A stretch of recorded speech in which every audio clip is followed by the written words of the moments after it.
안녕하십니까. 캄캄한 밤 사나운 바람 불 때, 이 말은 찬송가 345장의 제목입니다. 이 찬송은 한국의 고 김한란 박사가 일제강점기였던 1921년에 지은 시인데, 넓은 바다 한가운데 외로운 배 한 척이 큰 파도와 폭풍의 밤을 맞이하고 있는 모습을 그리면서 당시 참혹했던 한국의 상황을 그대로 표현하고 있는 내용입니다. 영어로는 Lonely the Boat라는 제목으로 소개되고 있는데, 미국의 장로교나 감리교 찬송가에도 똑같이 수록되어 있는 그런 찬송입니다. 무엇보다 이 찬송가가 주는 교훈은 그리스도께서 거친 파도와 폭풍을 잔잔하게 하시고, 또 작은 배를 타고 가던 제자들을 안전한 곳으로 인도하신 것처럼 하나님의 위대한 능력은 우리의 삶에 찾아오는 여러 가지 수많은 아픔이나 고통과 환난을 잠잠케 해주시고, 또 참 평안과 위로를 가져다 준다는 그런 의미입니다. 로마의 철학자 세네카는 우리 인생을 가리켜서 넓은 바다를 항해하는 것과 같다, 이렇게 이야기합니다. 그러니까 우리가 한평생 이 세상을 살아가다 보면 그 누구의 예외도 없이 대부분의 많은 사람들은 여러 가지 복잡하고 다양한 삶의 거친 파도와 폭풍을 만나게 된다는 것입니다.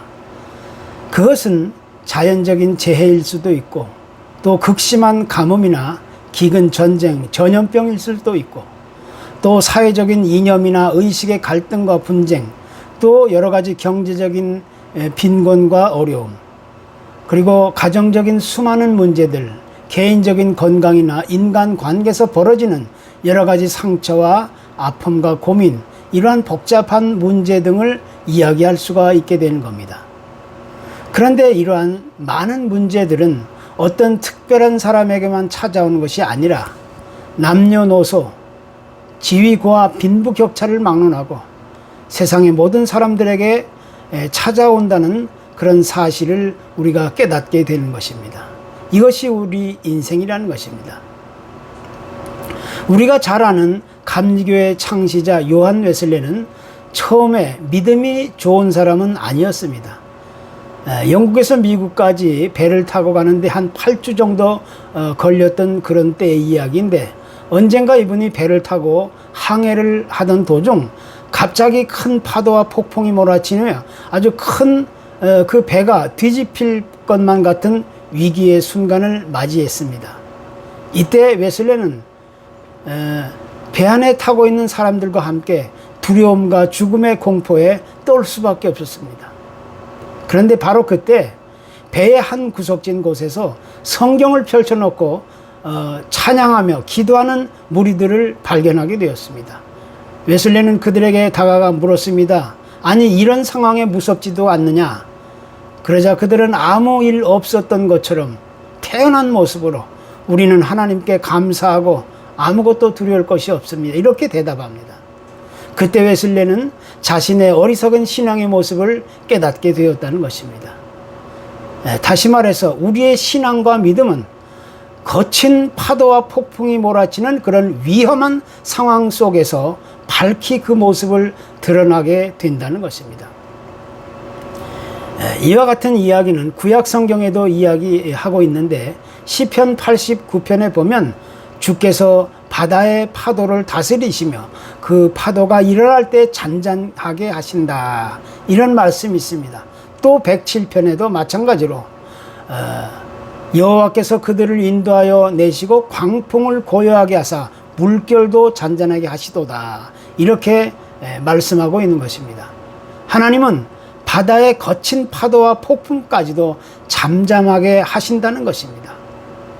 그래서 실제로 우리가 처해 있는 삶의 구체적인 상황이나 현실을 그대로 반영하고 있는 내용입니다. 마가복음 4장에는 바로 이와 같은 사건을 자세하게 이야기하고 있는데, 그 그 말씀은 마태복음과 누가복음에도 똑같이 나와 있는 내용입니다. 그만큼 중요한 메시지를 전하고 있다는 사실을 우리가 보게 됩니다. 그 내용은 이렇습니다. 이제 예수님은 제자들과 함께 배를 타고 그 갈릴리 호수를 건너게 되었는데, 그때 예상치 못했던 아주 갑작스런 광풍을 만나는 일이 이제 생기게 됩니다. 이때 예수님은 배 뒤편에서 잠시 주무시고 계셨는데, 제자들은 갑자기 닥친 이 광풍을 맞으면서 일평생을 이곳 갈릴리 호수에 어부로 지낸 자들이었음에도 불구하고 모두들 아주 극심한 두려움과 공포에 떨어야만 했습니다. 참으로 이해할 수 없는, 어처구니 없는 상황이 아닐 수가 없는 겁니다. 제자들은 한참 동안이나 어찌할 뻔을 모르고 허둥지둥하다가 마지막에 하는 수 없이 주무시고 계시는 예수님을 깨우며 주님께 도움을 요청하게 되었습니다. 주님은 제자들의 그 어리석은 모습을 보시면서 바람을 꾸짖으시고 잠잠하고 고요하라는 말씀을 하시자 즉시 그 바다는 잠잠해지고 광풍은 멈추게 되었습니다. 이를 옆에서 지켜만 보고 있던 제자들은 어떠했습니까? 그들은 정신이 나간 듯 할 말을 잊었습니다. 이것이야말로 캄캄한 밤, 사나운 바람 불 때 제자들이 경험해야만 했던 아주 놀라운 사건이 아닐 수가 없는 겁니다. 그런데 우리가 여기서 주목해 보아야 할 대목이 있습니다. 마가복음 4장에서 주님은 제자들을 향하여 어찌하여 무서워하느냐, 너희가 어찌 믿음이 없느냐, 이렇게 말씀하고 계십니다. 또 마태복음에서도 어찌하여 무서워하느냐, 믿음이 작은 자들아. 그리고 누가복음 역시 너희 믿음이 어디 있느냐, 이렇게 제자들을 보고 책망하고 지적하셨습니다. 그러니까 지금 제자들이 가지고 있었던 믿음이란 전부 체면적인, 형식적인, 의식적인, 내용이 없는 빈 껍데기 죽어있는 믿음이었다는 사실을 우리가 분명하게 다시 확인하게 되는 겁니다. 그렇다면 한 걸음 더 나아가 왜 이런 갑작스런 광풍이 불어 닥쳐야만 했을까, 이런 생각을 우리는 해보게 되는 겁니다. 여기에는 여러 가지 다양한 이유와 원인들이 있을 수 있을 겁니다. 자연적인 기후, 또 지역적인 특성이라든가, 또 이곳에만 있는 특별한 환경 때문이라고 이야기할 수 있을 겁니다. 그러나 그것은 올바른 대답이라고 할 수 없습니다. 여기서 우리가 얻을 수 있는 가장 중요한 교훈은, 캄캄한 밤, 사나운 바람이 분다는 것은 어느 때든지, 어느 시기든지, 어느 곳에서든지, 그 누구에게든지 항상 찾아올 수 있다는 사실을 우리에게 암시해주고 있는 것입니다. 요한복음 16장 33절에서 주님은 이렇게 말씀하십니다. 세상에서 너희가 환난을 당하나 담대하라, 내가 세상을 이기었노라. 그러니까 우리가 이 세상을 한평생 살아가다 보면 어느 한 사람의 예외도 없이 누구에게나, 모든 사람들은 제각각 크고 작은 여러 가지 다양한 삶의 광풍, 험한 파도와 폭풍을 만날 수 있게 된다는 사실을 우리에게 가르쳐 주시는 겁니다. 우리가 그렇게 거친 삶의 파도와 역경과 경랑 속에 있다 하더라도 겁을 먹고 불안해하거나 무서워하거나 두려울 것이 아니라 오히려 주님이 우리와 함께 있다는 사실을 깨달아 알아야 된다는 사실을 지적해주고 있는 겁니다. 그렇기 때문에 성경은 우리가 세상에서 경험하게 될 여러 가지 수많은 삶의 파도와 폭풍 속에서라도 우리가 낙심하지 말고, 좌절하지 말고, 무서워하거나 두려워하지 말고 하나님의 능력을 의지하며 믿음으로 나아가야 될 것을 가르쳐주고 있는 것입니다. 이것이 바로 성경이 강조해주고 있는 오늘의 레슨입니다. 우리가 세상에서 경험해야 할 여러 가지 복잡하고 다양한 삶의 파도와 폭풍은 그렇게 쉬운 것만 있는 것이 아닙니다. 나에게는 그냥 우연하고 운 좋게 아주 쉽고 가볍게 지나갈 수 있겠지, 하나님은 내 편이니까 나에게는 그런 일들이 일어나지 않겠지, 이렇게 생각해 볼 수도 있을 것입니다. 그러나 먼 바다를 항해한다는 것은 결코 그 누구도 거친 파도와 폭풍을 피해갈 수 없는 것입니다. 인생의 항해는 반드시 거친 파도와 폭풍을 예상해야만 하는 것입니다. 그럼에도 불구하고 사람들은 언제나 불안해하고 초조하고 염려와 걱정과 근심을 항상 안고 살아가는 거예요. 과감하게 그걸 떨치지 못하고 안고 살아갑니다. 도대체 그 이유는 어디 있는 것입니까? 세계적인 미국의 경제학가 존 갈브레이드 박사는 이렇게 얘기합니다. 이 시대는 불확실성의 시대다. 이렇게 말합니다. 그만큼 내일 일을 미리 예측하기 어렵다는 것입니다. 그래서 사람들은 내일 일어날 일을 전혀 알 수 없기 때문에 늘 불안하고 초조하고 염려하고 걱정하고 두려워하게 되는 것입니다.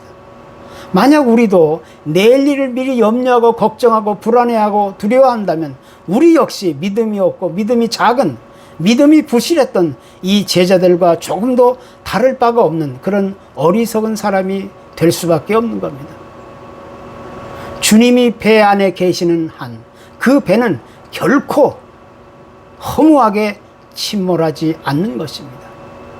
내 삶 속에 주님이 계시는 한 우리는 결코 망하거나 실패하지 않는 것입니다. 그것이 캄캄한 밤 사나운 바람이 불어올 때, 그 때에 우리가 외칠 수 있는 가장 유일한 믿음의 고백이라고 말할 수가 있는 것입니다. 무엇보다 우리는 이와 같은 이 세상의 상황을 늘 경험하면서 빼놓을 수 없는 아주 중요한 교훈을 하나 깨닫게 됩니다. 그것은 바로 하나님이 허락하시는 모든 고난에는 특별한 영적인 교훈, 특별한 영적 레슨이 담겨져 있다는 것입니다. 그래서 하나님이 허락하시는 여러 가지 삶의 아픔이나 상처와 역경과 고난을 잘 견디고 이겨낸 사람들은 또 예상치 못했던 갑작스런 삶의 파도와 폭풍을 잘 이겨낸 사람들에게는 우리가 미처 상상할 수 없는 하나님의 놀라운 위로와 은혜를 크게 맛보게 된다는 것입니다. 그 대표적인 예가 우리는 구약의 욥이라는 사람이라는 것을 금방 생각해낼 수가 있는 겁니다. 사실 이 세상은 지금 어느 때보다도 미래의 불확실성이 강조되고 있는 그런 위기의 시대, 캄캄한 밤, 사나운 바람이 불어오는 그런 시대인 것만큼은 그 누구도 부인할 수 없는 사실입니다. 세계적인 흐름이나 추세가 지금 그렇게 마지막을 향해 빨리 달려가는 시대적 상황입니다. 모든 나라들은 제각각 자국의 이익과 안전만을 위해 매달리고 있는 그런 가운데 정치적인 문제나 사회적인 문제, 또 경제적인 문제, 군사적인 문제, 그 모든 것들이 평안과 안정보다는 혼란과 갈등과 분쟁으로 치닫고 있는 그런 위험한 시대 상황인 것입니다. 여기 미국은 11월 대통령 선거를 앞두고 얼마나 많은 혼란과 또 불화와 갈등과 분쟁이 난무하고 있습니까? 중국에 대해서도 이 적대적인 선전포고를 외치며 지금 극렬하게 대치하고 있는 상황 속에 있습니다. 유럽도 마찬가지죠. 모든 나라들이 자국의 이익과 안전만을 최우시하면서 빗장을 단단히 잠그고 있는 그런 아주 험악한 분위기 속에 쌓여 있습니다. 최근에 중국은 소수민족을 탄압하면서 18세 이하의 청소년들은 종교 행사 참석을 금지시키고 있고, 또 2013년부터 기독교의 확장을 막기 위해 십자가 철거 운동을 벌이고 있습니다. 벌써 900여 개 이상의 교회 십자가를 강제로 철거했다는 그런 소식이 들려오고 있습니다. 한국도 마찬가지죠. 코비드-19 팬데믹 현상은 이제 완전히 정권의 유지와 이익만을 위해 쓰여지는 도구가 된 지 오래입니다. 정부를 비판하고 반대하는 자들을 무조건 강제적으로 억압하기 위해 특정 집단과 교회를 마녀 사냥하듯이 하고 있는 것이 오늘 현재의 실정입니다. 특별히 한국은 이미 법치주의가 실종된 나라입니다. 모든 언론들은 이미 균형을 잃어버렸습니다. 한쪽으로 기울어져 있는 겁니다. 막강한 공권력을 가진 정부는 사회주의로 가는 것을 목표로 모든 수단과 방법을 총동원하여 지금 억압하는 그런 정책을 쓰고 있는 가운데 그런 비상식적이고 끔찍한 비참한 일들이 연일 계속되고 있는 상황인 것입니다. 이런 일들이 전부 캄캄한 밤 사나운 바람 불 때 이런 모습이 아니면 또 무엇이라고 얘기할 수 있겠습니까? 우리 현대 사회에 있어서 국가가 올바르고 또 바르게 세워지기 위해서는 제일 먼저 국가와 종교 간의 균형이 명확하게 실현되어야만 합니다. 국가는 국민들로부터 위임받은 권한과 책임을 가지고 올바르고 정직하게 그 임무를 다하면서 개인의 종교 신앙생활을 간섭하거나 방해할 수 없는 겁니다. 종교 역시 아주 엄중한 섬김의 태도를 가지고 국가에 협력하고 본연의 사명을 다해야 하는 겁니다. 그러나 지금은 국가가 위에 서서 국가가 종교를 강제하고 간섭할 수 있다는 그런 논리를 앞세우고 그런 험악한 시대, 무서운 광풍이 몰아치는 그런 혼란한 시대에 접어들어 있는 것이 오늘의 현실입니다. 바로 이와 같은 전 세계적인 캄캄한 흑암의 시대, 광풍이 몰아치고 있는 이 시대에 있어서 이제 우리 그리스도인은 과연 어떤 자세와 태도를 가지고 이 광풍의 시대를 지날 수가 있겠습니까? 걷잡을 수 없는 험하고 무서운 파도와 폭풍과 몰아칠 때, 캄캄한 밤 사나운 바람이 불 때, 이때에 우리에게 요구되는 가장 중요한 삶의 자세와 태도, 이 믿음의 자세와 태도는 곧 잠자는 나의 영혼을 깨워야 되는 겁니다. 광풍을 만난 제자들이 급히 주님을 깨우듯이 이제 우리는 잠든 나의 영혼, 병들어진 나의 영혼, 연약해진 나의 영혼을 깨우고 일으켜 세워 주님을 바라보고 의지할 수 있어야 되는 겁니다. 이제는 정신을 차리고 깨어 일어나 더 가까이 다가오는 주의 구원을 기대하며 기다려야 되는 겁니다. 그것이 우리가 추구해야 할 진정한 아름다운 생명의 길이 되는 것입니다. 아무쪼록 이 어려운 시기에 날마다 승리할 수 있는 주의 백성들이 되기를 간절히 기도합니다. 감사합니다.